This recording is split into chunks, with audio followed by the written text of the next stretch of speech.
안녕하세요. 한 주간 있었던 의료 AI 소식들 한번 알아보도록 하겠습니다. 긴랩의 공동 창업자인 시드브랜디가 희귀 골육종 진단을 받고 수술, 방사선, 항암 모두 실패했고 의료진이 더 드릴 게 없다라고 했을 때 시브랜디는 챗GPT를 열었는데 25TB의 의료 데이터를 직접 수집하고 AI로 분석해서 10개의 치료를 병렬로 설계했고 지금은 완전 관해입니다. 이제 거의 완치됐다고 볼 수 있습니다. 같은 주에 템퍼스 AI는 이 흐름의 제도권 버전을 JACC에 발표했고 오늘 이 두 이야기를 같이 한번 보도록 하겠습니다. 우선 시장 분위기부터 볼 텐데 이번 주 증시는 성금요일로 금요일이 휴장이었습니다. 영업일이 짧음에도 많은 일이 있었고 등락폭이 꽤나 컸습니다. 특히 화요일에 이란 대통령의 평화 의향 발언이 전해지면서 S&P는 하루 만에 2.91% 급등했어요. 이 이란 대통령의 발언과 트럼프 대통령의 이란 헤르무즈와 상관없이 종전할 거다 그런 뉘앙스를 비췄던 게 포함돼서 급등을 불러왔었습니다. 그래서 5주 연속 하락하던 시장을 다행히 끊어냈습니다. 상승으로. S&P는 주간으로 플러스 3.4%, 나스닥은 플러스 4.4%, 다우는 플러스 3% 상승하면서 5주간 이어지던 하락의 고리를 끊어냈습니다. 수요일에는 트럼프 대통령이 이란을 향해 앞으로 2, 3주간 더 강타할 것이다. 석기 시대로 만들겠다. 이런 발언이 나와가지고 지수는 급락하고 유가는 배럴당 112달러 선까지 다시 치솟았습니다. 시장 분위기는 공포감이 굉장히 컸는데 그 와중에 이란이랑 오만이 호르무즈 해협의 선박통행 모니터링 프로토콜 협의 중이라는 보도가 나오면서 시장이 다시 진정하면서 지수들이 다행히 양전하고 끝냈습니다. 이런 지정학적 매크로 이슈가 시장을 덮친 와중에 의료 AI 섹터들의 뉴스는 주가와는 다르게 계속 좋은 뉴스들이 쏟아져 나오고 있습니다. 첫 번째 섹터 뉴스로는 샘 알트먼이 불집힌 AI 의료 민주화 논쟁입니다. 최근에 의료 AI에서 가장 화제가 됐던 소식들이 있는데 첫 번째는 호주 시드니의 데이터 엔지니어 폴 커닝엄의 사례입니다. 의학 지식이 전혀 없던 그는 말기 비만세포암 진단을 받은 반려견 로지의 모든 표준 치료가 실패하자 직접 치료 전략을 세웠습니다. 챗 GPT로 전략을 구상하고 구글 딥마인드의 알파폴드로 돌연변이 단백질 구조를 예측한 뒤 뉴사우스웨일스대 연구소에서 맞춤형 mRNA 백신을 제조했습니다. 약 280만 원의 비용과 6주의 시간이 투입된 결과 로지의 종양은 75% 감소했다고 합니다. 이에 샘 알트먼은 챗GPT가 개인의 역량을 연구소 수준으로 끌어올린 멋진 사례라며 극찬을 했습니다. 여기서 중요한 게 이제 의학 지식이 전혀 없는 사람이 챗GPT와 구글의 딥마인드로 이런 성과를 냈다는 것 자체가 굉장히 놀랍죠. 두 번째 이야기는 긴랩의 공동 창업자 시드 시브랜드 이야기인데 희귀 골육종 재발로 표준 치료가 한계에 다다랐을 때 이 사람도 챗GPT를 활용해 25TB에 달하는 의료 데이터를 분석했고 이를 바탕으로 맞춤형 mRNA 백신을 포함한 10가지 치료법을 병렬로 설계했고 현재 그는 완전 관해 상태에 도달했다고 합니다. 거의 이제 완치라고 생각하시면 됩니다. 이제 긴랩의 공동 창업자 시브랜디는 이분이거든요. 이제 16년도에 네덜란드에서 미국으로 이주하여서 긴랩 설립에 참여했다고 합니다. 그 사진이고요. 이건 이제 치료받을 때 모습입니다. 이제 보시면은 이런 식으로 진단을 받아서 가망이 없고 어떻게 해줄 수 있는 게 없는 상태에서 자기가 이제 챗GPT AI 모델을 통해서 치료하고 완치까지 받아낸 굉장히 좀 이례적인 사례라고 볼 수 있고 의료 AI가 코앞으로 다가온 좀 되게 신기한 일화 중에 하나예요. 이번 사례들은 AI가 의사를 보조하는 단계를 넘어 환자가 AI로 직접 치료를 설계하는 시대로 패러다임 전환을 좀 시사해 줍니다. 개인이나 병원이 AI 의료를 구현하기 위해서는 결국 검증된 임상 데이터와 알고리즘이 필수적입니다. 이러한 구조적 데이터를 대량으로 보유한 템퍼스 같은 기업의 가치가 재조명될 수밖에 없는 이유기도 합니다. 냉정하게 볼 때 로지의 사례는 단 한 건의 동물 실험 결과이며 재현성이 검증되지 않았어요. 실제 연구에 참여한 교수진 역시 AI가 암을 고친 것이 아니다라며 과도한 해석을 경계했습니다. C브랜드의 사례 또한 천문학적인 자금을 동원해 FDA 임상시험 계획 신청과 유전체 분석팀을 직접 고용할 수 있는 억만장자였기에 가능한 특수 사례라고 합니다. 일반 환자가 동일한 환경을 구축하기에는 여전히 거대한 간극이 존재한다고 보고 있어요. 이제 이런 거에 간극을 줄여주는 게 템퍼스 같은 의료 AI 기업들이 미래에 해줘야 될 일이라고 볼 수 있겠죠. 그래서 앞으로 봐야 될 것은 FDA의 개인 주도 AI 치료 설계에 대한 규제 가이드라인 발표 시점과 C브랜드가 진행 중인 프로젝트의 진척 사항입니다. 그리고 모더나와 머크의 맞춤형 암 백신 임상 3상 중간 데이터가 26년 내에 나올 예정이니까 이런 것도 함께 모니터링 해봐야겠죠. 다음은 템퍼스 소식이고요. 얼러트 임상시험 결과 발표에 대한 뉴스입니다.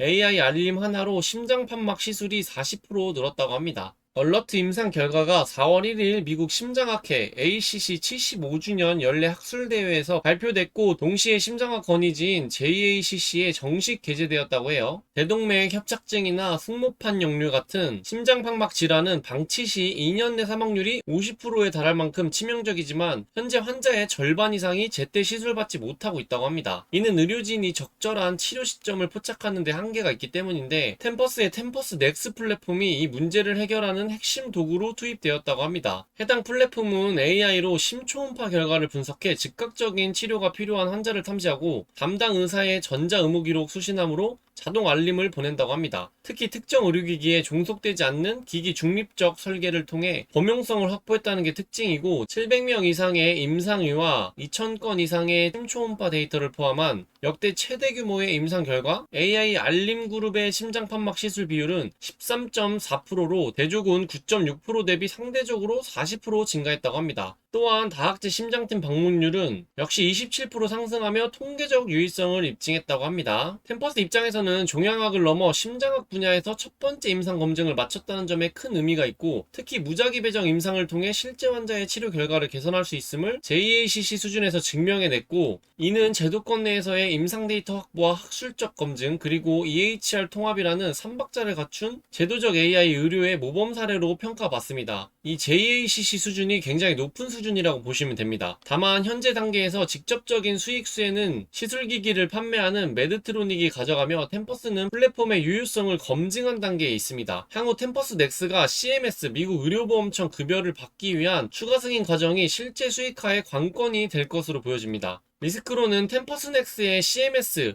이게 보험 수가라고 보시면 됩니다. 급여 코드가 아직 확정되지 않았으며, 메드트로닉의 연구비 지원에 따른 이해충돌 가능성에 대해 독립적인 검토가 필요하다는 시각이 존재하며, 이런 좋은 소식과는 다르게 이 내부자 매도가 계속 진행되고 있어서 오버행 리스크가 지속되고 있습니다. 주가는 이제 52주 고점 104불, 진짜 까마득하죠. 여기서 이제 50% 이상, 거의 60% 하락한 구간에 머물러 있다는 점도 투자 심리의 부담 요소입니다. 이런 좋은 소식들이 계속 나와도 지금 당장 이 수익으로 수혜를 받는 뭐 그런 것들이 아니기 때문에 이 주가에는 소식들이 반영되지 않고 있습니다. 그게 좀 문제인 것 같아요. 이제 주가의 중요한 소식들은 뭐냐? 이제 FDA 승인과 보험 수가입니다. 이 보험 수가가 가장 중요하다고 보면 될 것 같고, 이 아스트라제네카와의 파운데이션 모델도 굉장히 중요한 요소고, 이건 이제 모멘텀급으로 중요한 소식이라고 볼 수 있는데, 1분기의 성과 공개 여부가 좀 중요할 것 같습니다. 실적 발표가 빨리 돼서 이거에 관련된 뭐가 나오던가, 일정이라도 뭔가 나와야 이 모멘텀 시나리오를 좀 세워볼 수 있을 것 같습니다. 이런 거 나오면서 FDA나 보험수가 같이 터지면은 상승 추세로 추세 변환할 수 있는 그런 모멘텀이 될 수 있을 거라고 저는 생각하고 있습니다. 이번 주 섹터 소식의 특징주로는 모더나인데, 이 모더나는 다들 아시다시피 코로나 백신으로 대중에게 각인되었으나, 현재는 머크와 공동 개발 중인 mRNA 암 백신으로 사업의 축을 완전히 옮기고 있다고 합니다. 이번 주 화제가 된 챗GPT 활용 암 치료 사례들의 제도권 실체가 바로 모더나이고, 개인이 AI로 설계하는 기술적 원리와 모더나가 임상을 통해 검증하는 과정은 본질적으로 동일하고, 현재 진행 중인 임상 3상이 통과될 경우 FDA의 승인을 받은 최초의 개인화 mRNA 암 백신이 될 전망입니다.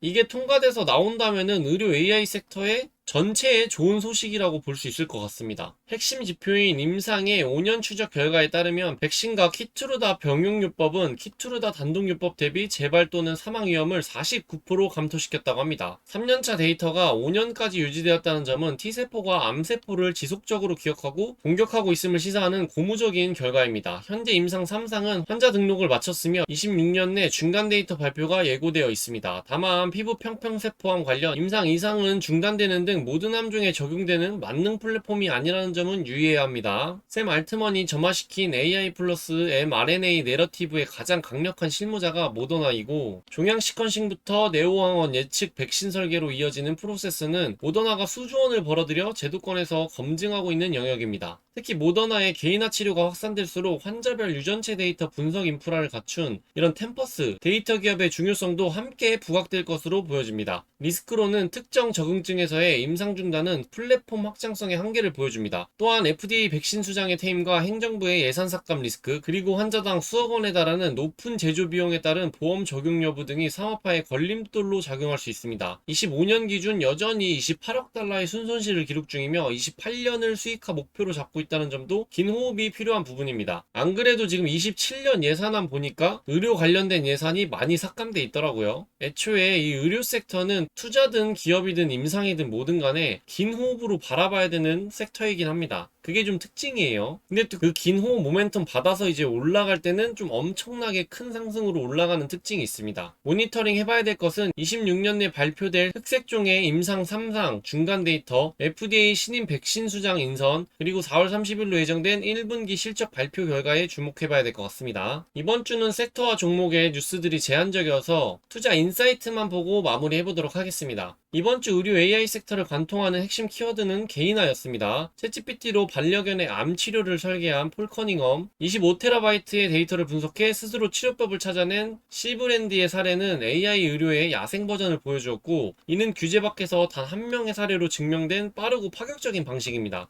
반면 템퍼스의 얼러트 임상과 모더나의 개인화 mRNA 암 백신은 제도 버전에 해당합니다. 무작위 배정 임상, JACC 게재, FDA 승인 경로 등 수천 명을 대상으로 한 검증 절차를 밟고 있고, 느리고 비용이 많이 들지만 재현성이 보장되며 보험 적용이 가능하다는 차이가 있습니다. 현재 투자자가 주목해야 할 핵심 질문은 야생의 방식이 제도로 편입되는 속도가 빨라지고 있는가입니다. 반려견 로즈에게 적용된 mRNA 백신 프로세스는 모더나가 임상에서 실행하는 구조와 본질적으로 동일합니다. 결국 규모와 검증의 차이일 뿐이며, 그 검증의 정점에 있는 임상 3상 중간 데이터가 26년 내 발표될 예정이고, 이 데이터가 공개되는 순간 개인화 mRNA 암 치료 섹터 전체의 밸류에이션이 재설정될 것으로 보여집니다. 이게 잘 나오는 순간 섹터 자체에 좀 훈풍이라고 볼 수 있습니다. 종목 정리하면서 마무리해보도록 하겠습니다. 템퍼스는 개인화 의료 시대의 데이터 인프라 역할을 수행해주고, 이번 임상을 통해 입증했듯이 개별 설계든 대규모 임상이든 결국 고품질 데이터와 알고리즘이 필수적이었고, 심장학으로의 적응증 확장과 기기 중립적 플랫폼 설계를 통해 특정 암종이나 기기에 묶이지 않는 확장성을 증명했습니다. 수익화는 진행형이나 플랫폼의 범용성은 이미 JACC급 임상으로 확인되었습니다. 결국에 템퍼스가 지금 이런 것들을 계속 준비하고 있고 증명해내고 있는 게, 지금 당장은 수익화가 안 되지만 결국에 나중에는 수익화를 할 거거든요. 그럼 이 수익화가 되기 시작했을 때 이 템퍼스라는 기업의 가치야, 밸류는 얼마인가, 이거를 보고 미리 투자를 해놓고 기다리는 그런 시계열 속 한가운데 있다고 지금 보면 되는데, 이게 기간이 얼마나 걸릴지 그거는 살짝 사실 미지수거든요. 템퍼스가 지금 여기까지 오는데 10년에서 11년이 걸렸어요. 이때까지 수익화를 못 내고 지금 계속 깔아뒀단 말이에요. 그래서 처음으로 갭 기준은 아니지만 조정 에비타 흑자 전환을 한 게 25년도입니다. 여기서부터 이제 영업 레버리지를 일으켜서 깔아둔 걸로 엄청나게 빠른 성장, 그 성장이 이제 돈을 태워가면서 하는 게 아니라 벌어들이면서 하는, 그게 지금 필요한 순간이긴 합니다. 지금 당장은 사실 어차피 못 보여줘요. 근데 앞으로 이제 그걸 어떻게 할 것이다, 그 시계열을 보여주고 청사진을 좀 그려주고 보여준다면은 지금 받고 있는 밸류를 정당화시키고 앞으로 좀 좋아질 거에 대한 베팅이 들어올 수 있는 그런 첫걸음이지 않나 싶습니다. 이게 좀 받침이 돼야 돼요. 지금 시장에서 요구하는 것도 이건데 이걸 자꾸 안 보여주니까 어쩔 수 없이 계속 하락한다고 생각하고 있습니다. 결국에는 돈을 벌어야 되는데 이 돈을 계속 버는 게 언제 벌 건데 그거에 대한 확답이 나오지 않고 있고, 시장이 좋고 막 금리 인하기 때 훈풍일 때는 이런 거를 꼬치꼬치 캐묻지 않습니다. 그래 좋네 하고 밸류를 인정해 주는데, 지금은 아니기 때문에 주가가 그렇게 많이 내려온 거라고 보시면 됩니다. 그렇지만 계속 추적하고 보시는 분들은 알겠지만 미래는 밝습니다. 기업에도 문제가 없고 기업은 지금 해야 될 일을 잘 하고 있어요. 그래서 지금 움직이는 거는 이제 주가인데, 주가 따라서 우리의 마음도 움직이니까 그게 문제기는 합니다. 그렇기에 기업과 주가 사이에는 어느 정도 시차가 있는데, 그런 시차들이 투자를 참 어렵게 만드는 거죠. 다음은 모더나 보시면 개인화 mRNA 암 치료의 제도권 최전선에 서 있는 기업입니다. 현재 진행 중인 임상 중간 데이터가 이 종목의 향방을 결정할 핵심 카탈리스트고, 데이터 발표 전까지는 기대감과 불확실성이 공존하는 대기 국면이 지속될 전망입니다. 의료 AI가 생각보다 조금씩 빠르게 좋아지고 있거든요. 그런 소식들이 계속 들려오고 뉴스로 확인되고 임상 결과가 나오고 학술지에도 올라가고 있고, 좋은 소식들은 계속 쌓여가고 있습니다. 또 시간이 지나다 보면 어느샌가 이게 다 반영돼서 가는 날이 있을 거라고 생각하고 저도 투자를 하고 있는 거기 때문에 빠르게 다시 좋은 상승 추세선이 좀 와줬으면 하는 마음이 있네요. 당연히 뭐 이 투자 시나리오가 100%는 아니고, 이렇게 기업이 좋고 미래가 좋다 한들 개별 기업은 계속 하락세를 보이면서 시장에서 사라지는 경우도 많습니다. 그렇게 당연히 100%는 아니고 기업을 잘 추적하면서 그런 모습들이 보인다면 어쩔 수 없이 잘라내야겠죠. 하지만 템퍼스는 아직 그런 모습을 보이고 있지 않기 때문에 사실 잘라내기에는 저는 비중을 조절할 뿐 완전히 버리기에는 너무 매력적인 종목이라고 저는 생각을 하고 있습니다. 힘든 시기지만 이 시기도 결국에는 지나가서 기업의 펀더멘탈, 기업이 하고 있는 일을 다시 재평가해주는 순간이 결국에 올 거라고 생각하고 있습니다. 그때까지 다들 같이 힘내셨으면 좋겠네요. 오늘 소식은 여기까지고요. 의류 AI 섹터나 템퍼스에 투자자시라면 구독과 좋아요, 댓글 많이 부탁드리겠습니다. 감사합니다.